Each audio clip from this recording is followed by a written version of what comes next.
السلام علیکم ورحمۃ اللہ وبرکاتہ۔ امید ہے آپ سب لوگ خیریت سے ہوں گے۔ اللہ پاک آپ لوگوں کو جہاں بھی رکھے، خوش رکھے۔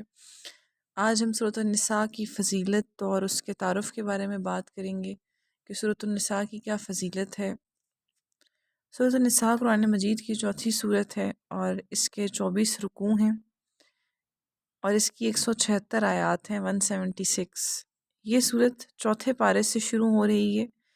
اس سورت میں جو اس کا مقصد ہے نازل کرنے کا، اس میں عورتوں کے حقوق کے متعلق ذکر کیا گیا ہے۔ اسی مناسبت سے اس کا نام سورۃ النساء رکھا گیا ہے، کیونکہ عربی میں نساء عورت کو کہتے ہیں۔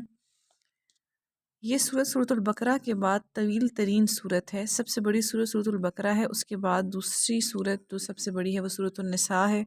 اس میں غزوہ احد کے شہداء کی وراثت، ان کی بیوہ عورتوں اور ان کے یتیم بچوں کی کفالت کے مسائل کا ذکر ہوا ہے۔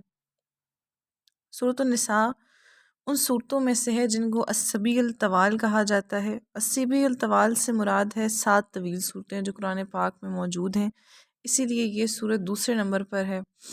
ان کے بارے میں نبی پاک نے فرمایا کہ یہ مجھے تورات کے بدلے میں عطا فرمائی گئی ہیں۔ حضرت عبداللہ بن مسعود رضی اللہ تعالیٰ عنہ بیان کرتے ہیں کہ مجھے نبی پاک صلی اللہ علیہ وآلہ وسلم نے حکم دیا کہ مجھے قرآن مجید پڑھ کر سناؤ۔ میں نے عرض کیا، یا رسول اللہ، میں آپ کو پڑھ کر سناؤں جبکہ آپ پر تو قرآن مجید نازل ہوتا ہے؟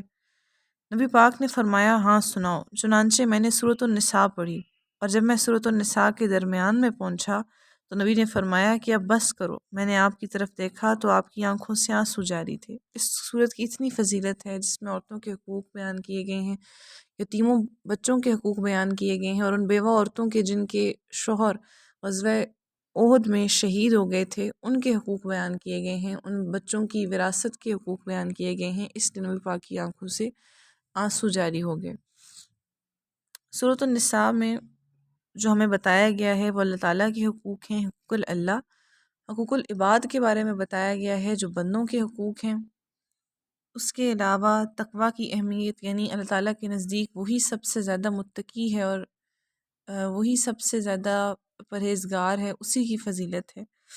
اس کے علاوہ عورتوں کے حقوق بیان کیے گئے ہیں، اہل کتاب اور منافقین کے رویوں کی مذمت کی گئی ہے، غزوہ بدر اور احد اور سماجی زندگی کے اصلاح سے متعلق احکام بیان کیے گئے ہیں۔ اس صورت جو ہے وہ مدینہ منورہ میں نازل ہوئی۔ سورۃ النساء میں سب سے پہلے تو اللہ کے حقوق بیان کیے گئے ہیں۔ سورۃ النساء میں حقوق اللہ میں جو چیزیں آتی ہیں وہ آ جاتی ہیں، اللہ تعالیٰ کی عبادت کرے انسان اور کسی کو اس کا شریک نہ ٹھہرائیں، شرک سے بچنے کی تعلیم دی گئی ہے، ہر عمل میں اخلاص اختیار کرنے اور ریاکاری سے اجتناب کی تاکید کی گئی ہے، یعنی دھوکہ دہی سے اجتناب کرنے کی تاکید کی گئی ہے کہ کسی کو دھوکہ نہ دیں۔ حقوق اللہ میں اہم ترین حق نماز ہے۔ اس صورت میں سفر، خوف اور حالت مرض میں بھی نماز کے متعلق احکام بیان کیے گئے ہیں، یعنی اس صورت مبارک میں ہمیں بتایا گیا ہے کہ اگر آپ بیمار ہوں، جنگ میں ہوں یا سفر کے دوران ہوں، آپ مسافر ہیں، تو آپ کیسے نماز ادا کریں، اس سب کے بارے میں بتایا گیا ہے۔ لیکن اس کا مطلب یہ ہے کہ نماز کی فضیلت بہت زیادہ ہے، ہم اس کو چھوڑ نہیں سکتے، اسی لیے نماز پڑھا کریں، اپنے بچوں کو بھی تاکید کیا کریں۔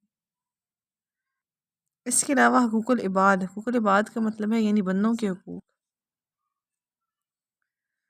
بندوں کے حقوق میں سب سے پہلا حق جو ہے وہ والدین کے ساتھ حسن سلوک کا حکم دیا گیا ہے۔ اس کے علاوہ قریبی رشتہ داروں، یتیموں، مسکینوں، ہمسایوں اور مسافروں وغیرہ کے حقوق پر زور دیا گیا ہے۔ کسی بندے کو کا ناحق مال نہ کھائیں، اس سب کے بارے میں بتایا گیا ہے۔ اس صورت میں حقوق اللہ اور حقوق العباد پر بہت زیادہ زور دیا گیا ہے کہ جب تک اللہ تعالیٰ کے حقوق تو پورے ہو جائیں گے، اگر ہم بندوں کے حقوق پورے نہیں کریں گے تو اللہ تعالیٰ راضی نہیں ہوں گے، اسی لیے ہمیں بندوں کے حقوق بھی پورے کرنے چاہئیں۔